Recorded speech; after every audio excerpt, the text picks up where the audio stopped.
would it surprise you to find out that there was actually a large cultural push to convince the population of the United States that if men wanted to have more sex with their wives, if they were unhappy with their sex lives, they wanted to get laid more, then all they really need to do is help out more around the house. They just need to do more housework. This was the myth, I suppose, and then there was a study. You can see that, Matt?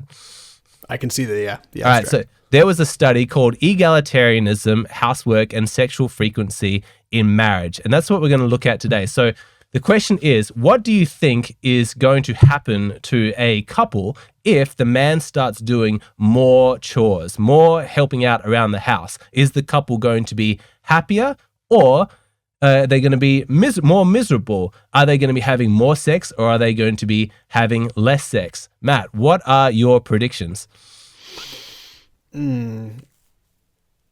There's a difference between self-report of happiness and then indicators of happiness. And so I suspect that if people are more egalitarian in their chores, that they will report more happiness.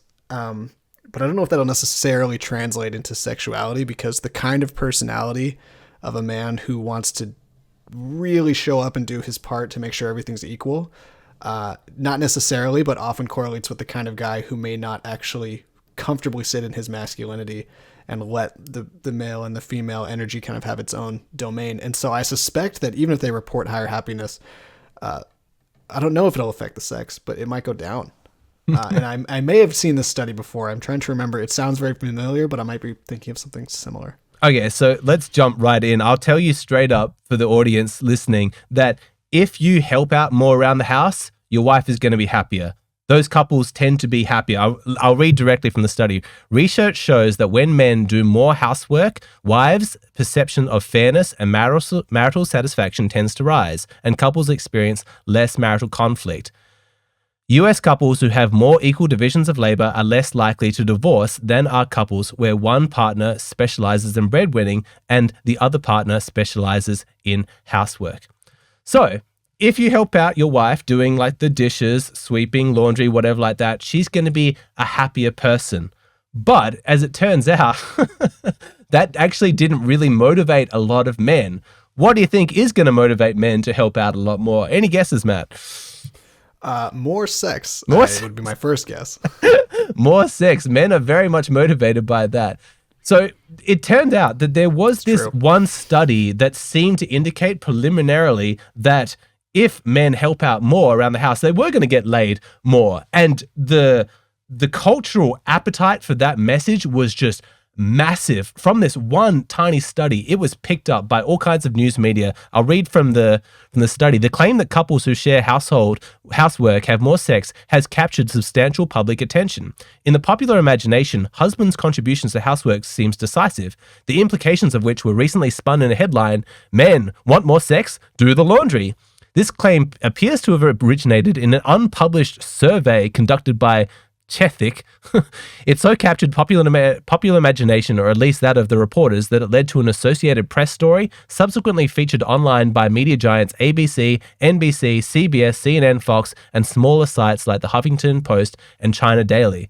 And so there was a massive appetite to hear this. Everybody wanted this to be true. And I have my own perspective. Do you have any theories why there'd be so much keenness to push this message out into the zeitgeist?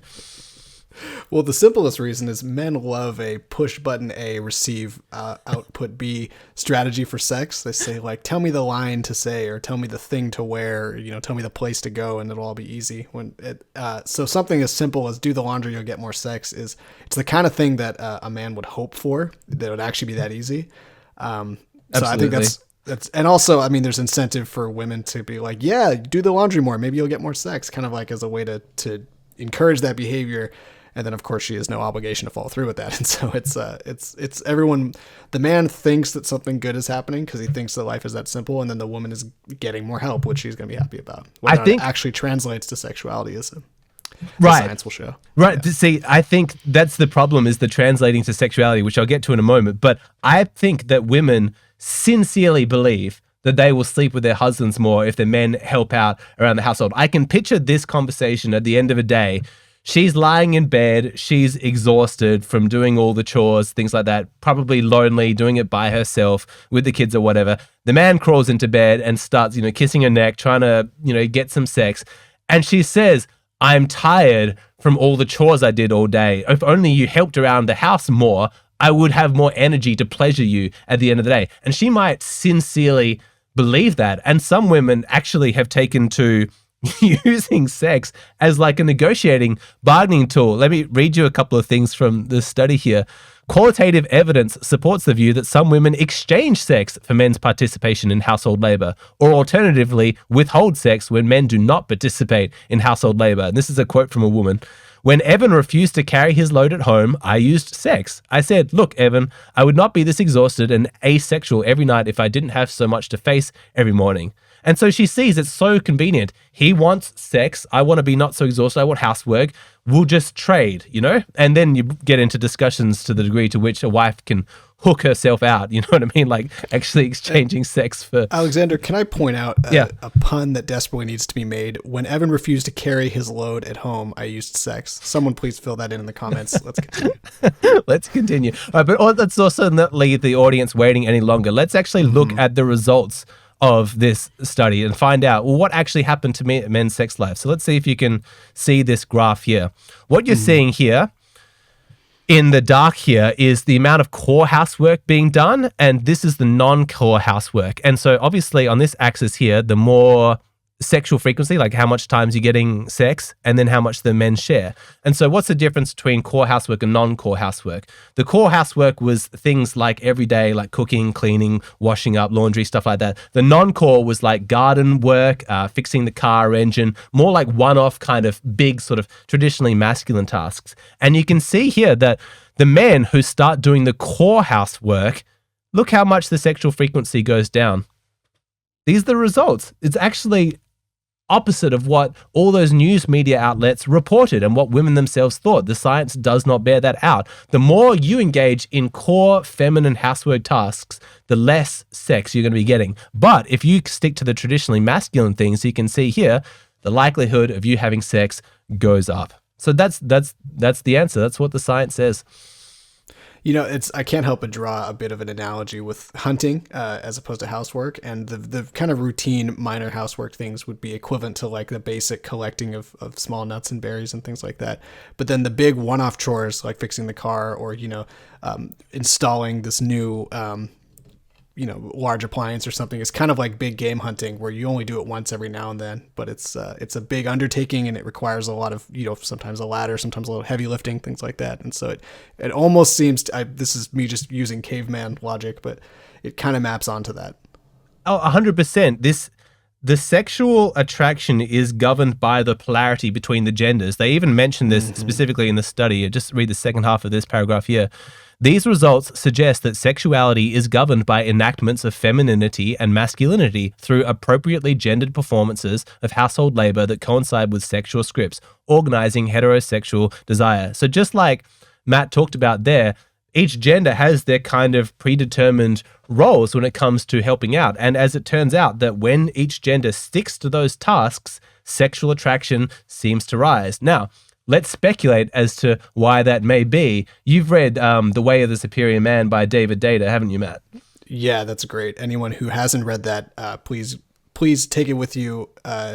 Every time you go into the bathroom, you'll finish in like a week. Very short chapters. Yeah, it's very short. He writes in like a weirdly like punchy masculine way, but there's some fantastic insights there. So good. Do you remember what he says about polarity? Are you able to explain that?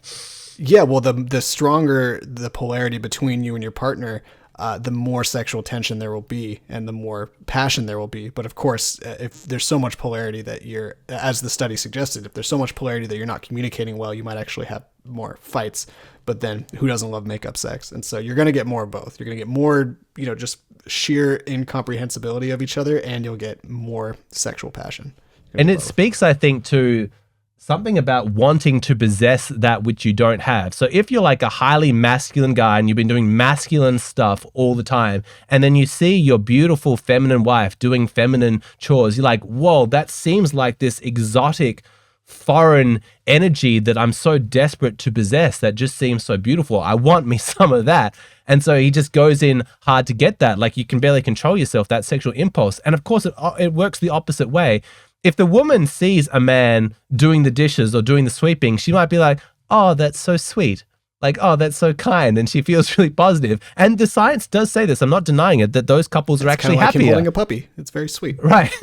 It's cute. It's nice. It's kind. But when she sees him lifting something heavy, doing some task that she wasn't able to do, his muscles are showing, he's grunting like a man. And she's like, that is like some wild foreign creature. I can't relate at all to that. It drives that polarity and creates that sexual tension. And that's what drives her to want to sleep with you, trying to resolve that tension, trying to merge with that masculine. It makes sense, right?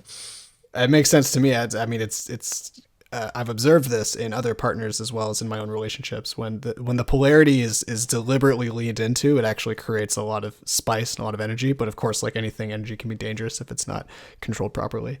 But I am sensitive to the arguments that these gender roles are, in a certain sense, they seem arbitrary, right, to a lot of people. And they feel like, oh, you're just telling people to reinforce gender roles just to get more sex, but aren't these kind of oppressive? And, there's a lot to that argument that's worth talking about. But we don't know how deep these gender roles go. Look at any society of any history.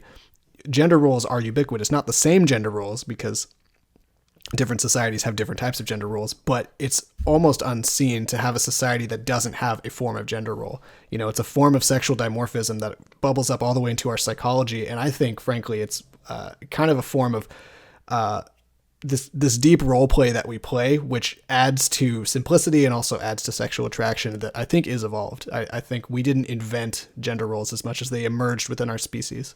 Absolutely. And it makes sense that evolution would have kept pace with the division of labor to reinforce sexual attraction for those things. And so it's just, if a woman wants to be shacking up with a really great guy who's going to be able to father really impressive children, then obviously the more he's able to display to her his masculinity and his competence at those masculine tasks, why wouldn't her sexuality be specifically wired to that? And I also think that this can provide an explanation for why sex seems to dry up amongst couples as time goes on. So my theory on this, Matt, is that at the beginning, the person is somewhat of a stranger to you. They come in all just consumed with their own energy. I'm a man. I've been a single man for, the last 3 years. I've been a single woman for the last 3 years. They're just in their femininity and their masculinity. And then, of course, you see that other person, there's a huge desire to possess that in the other person, which drives your sort of attraction. But as a relationship works and functions as it should, the other person's femininity or masculinity, it has a tempering influence on you, and you begin to integrate the best of those traits as part of your personality. That's not a bad thing. It's part of pair bonding. It's part of growing as a person. It's part of what you should be seeking in a partner is, they have traits that I admire that I'd like to be part of myself.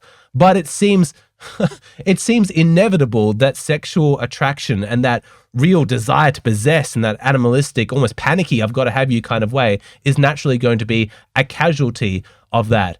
And Esther Perel, she writes specifically about how to overcome this and try and keep that sexual attraction alive. Have you ever read her books, Matt? I haven't read her books, but I've listened to lectures of hers and podcasts that she's been a member of, and she's very much barking up the same tree as David Data in that. And frankly, I think the skill is not to refuse to let your masculinity ever change, but to just, it's all about, can you consciously access it when you want to?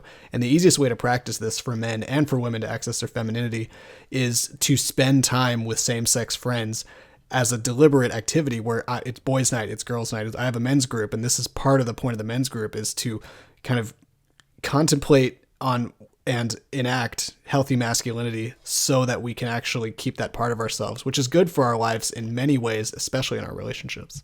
So almost like a woman goes off for like a girls' weekend or something like that, where it's all just girly, it's all just feminine, and it's nice for a little while. But when she gets home and she sees you and you're like, hey, how are things? And you're just totally masculine. She's like, oh God, I miss this. And she just jumps into your arms, like that kind of thing. Well, Yeah, I mean, I remember me and my partner, we had an afternoon apart where she and her friends were making chocolate covered strawberries for their mothers for Mother's Day, hanging out with the golden retriever puppy, and me and my brothers and my friends were watching the Mortal Kombat movie and like play fighting in the living room and like yelling loud, and it was just. And she came back and, how was your day? Oh, it was like this, and they're like, wow, we are very different, and it was just hilarious how we both were so satisfied with that.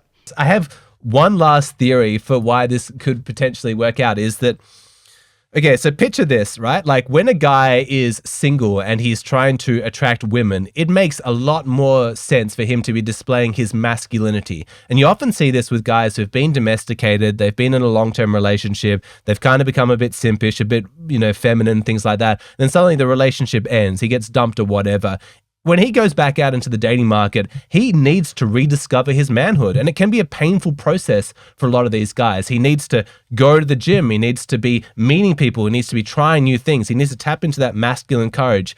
The personality that he had as a domesticated husband is not going to work in the dating market. He needs to become a man again. And so I did have this one thought potentially that for a woman who might be witnessing her partner suddenly acting really masculine, doing lots of non-core household tasks, she could become a little bit nervous. Like, why is he acting so manly? Why is he being so masculine? And it could provoke some dread in her. Like, is he looking to attract other women? Is he using this masculinity as a display to potential other partners? Is he going to leave me? And so she could be sleeping with him with greater frequency as a means of trying to keep him loyal to her. What do you think of that theory?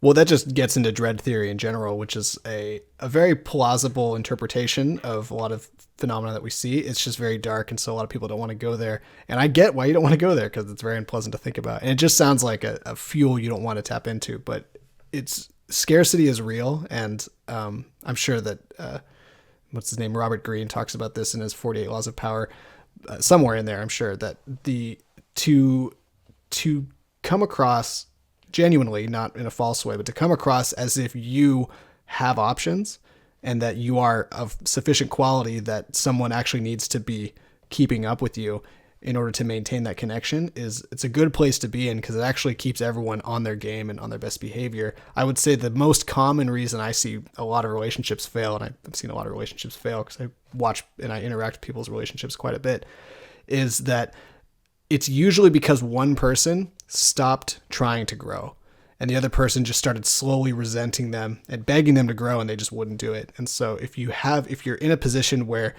you are clearly growing and they want to keep you around, they need to grow or else you will leave. And that fear keeps everybody sharp and clear, because relationships can end and we can't just assume that they'll never end. We need to recognize that people can and do leave if we start slacking.